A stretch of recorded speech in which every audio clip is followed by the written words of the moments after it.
We've covered a lot of ground with the basic tutorials so far. So today we're going to throw all the rules out the window and do something completely different. We're going to make a Halloween pumpkin, Celtic style.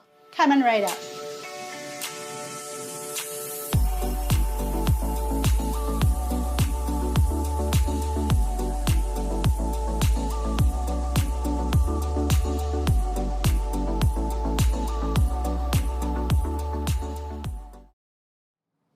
Hello everyone, I'm Carrie Buziak of AON Celtic Art. I'm a published author and a Celtic artist teaching modern techniques in ancient art. I've been teaching these techniques for the last 25 years for my website and also in my book, Creating Celtic Knotwork by Dover Publications. Sorry it's been so long since my last video, guys. Things just kind of blew up in life.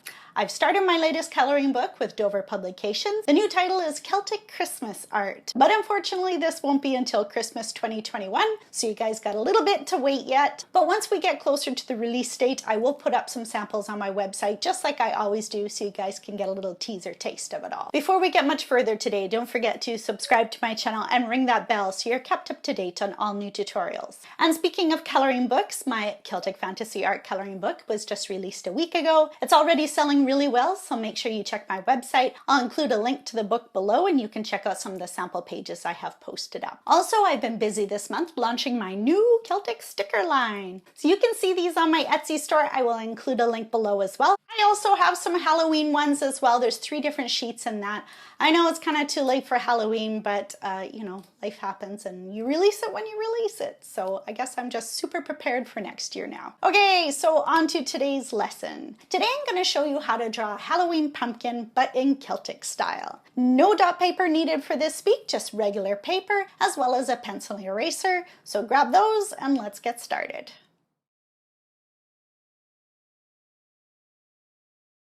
So here we have your typical pumpkin. Its most identifying characteristics is that it's orange, of course, and also that it has these bumps or ridges that go up and down on the surface. So if we're going to draw a pumpkin and we want it to be recognizable as a pumpkin, we need to include those elements. So I'll show you how to do that very easily here. I'll just tuck our little pumpkin aside in the corner here and show you how we'll start. First, draw an oval on your page. Nice, tall, skinny one. Add a similar rounded shape to either side of that first oval. The ones to either side are going to be slightly skinnier than that first one. Add another set on the outside of those, and again, make it a touch skinnier.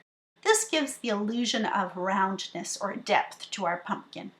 I'm just going to add a dotted line here on the horizontal and vertical of our pumpkin just so we can see a little bit better as we start to decorate it.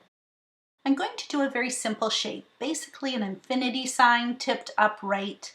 So we've got a loop on the top, and instead of having a loop on the bottom, I'm going to make a point just to make it a little bit different. As you can see, a very basic shape. Also, I want you to take note that most of it occurs on the left-hand side of our oval, except at the very top where I've looped it past that middle line to kind of hook into the right-hand side. Next, I rotate that design around to fill the other half. And you can see here how that tip, the point, kind of hooks into the round part that I extended over the center line. Because of course Celtic knots are all about the tangled up weaving, and if the 2 pieces are separate, then there's not going to really be anything going on. So I connect them together to give me more stuff to weave. I'm just going to show you guys a couple things here. We covered this in the trefoil knots, but I just want to make sure we're all on the same page here. You'll notice that each intersection where the 2 lines cross, only 2 cross. There's never 3 crossing each other, only 2. And you'll see each of my intersections I've done the same way. I've left lots of room because remember we're going to make these lines thicker and we're going to be weaving them. So always make sure you leave some good space around each intersection and only 2 lines cross in any place. Now I'll show you 2 different ways that you can thicken up these drawn lines into a thicker strand that we can weave. The first one is just following the outside edge. So just follow the outline of one of these strands. You'll see here I've done it in orange, and it just starts on the outside and goes all the way around. The one drawback to this method is that sometimes your line will pass from the outside of the line that you're following. So you see here as the orange crosses down into the point part, it's actually inside the loop, And then it leaves this hole to the left there.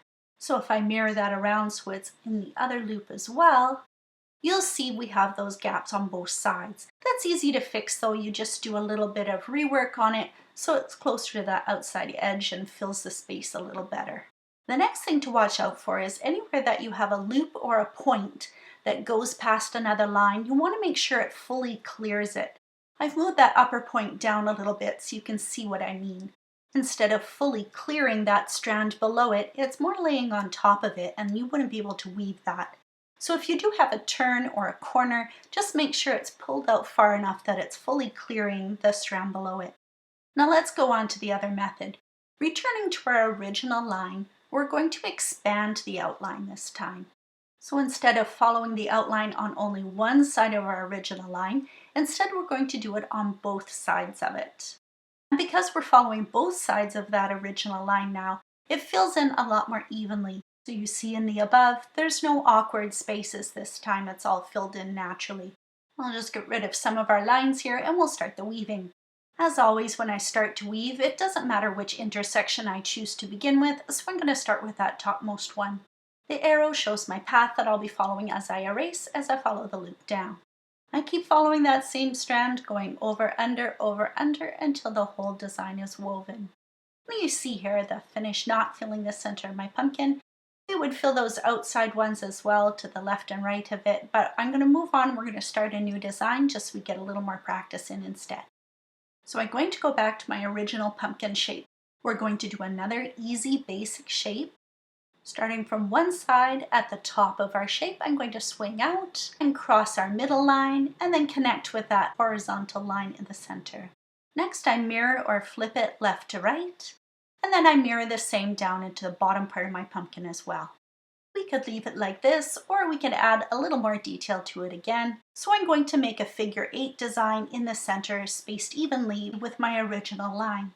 I'm going to use the second technique that we did and expand these original lines on either side so it fills the shape fully. Again, I'll get rid of those original lines so we can see things a little more clearly when we weave it. Pick an intersection, any intersection, and that's where we're going to begin. I erase it here so it looks like it's going over the strand below it. The arrow shows the direction I'll be following the strand as I finish the rest of my over and unders. So if the last was an over, the next must be an under, then an over, then an under, then an over, and continue until it's fully done. Now let's fill in some of our pumpkin sides. I'm going to start with, again, a nice easy twist.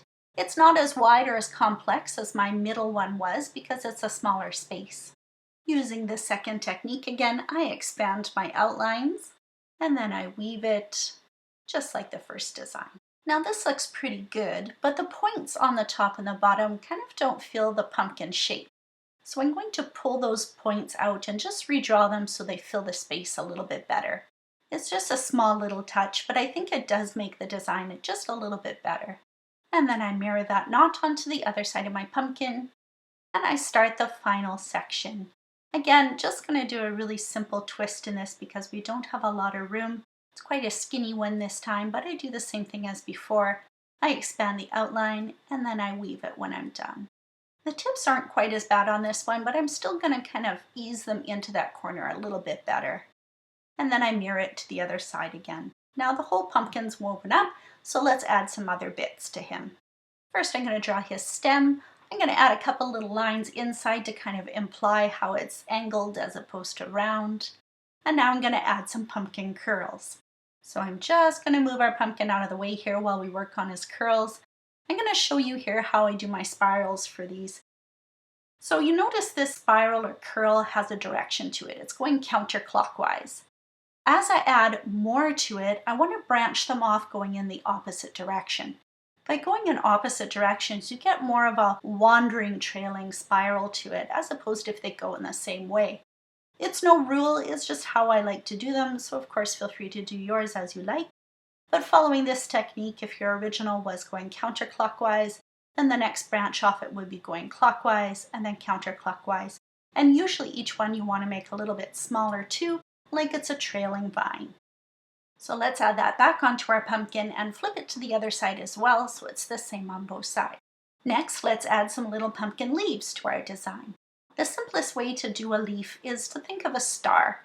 So each point of the leaf is going to kind of point off into one of the corners of the star. This doesn't have to be perfect. Remember, leaves in nature aren't super perfect.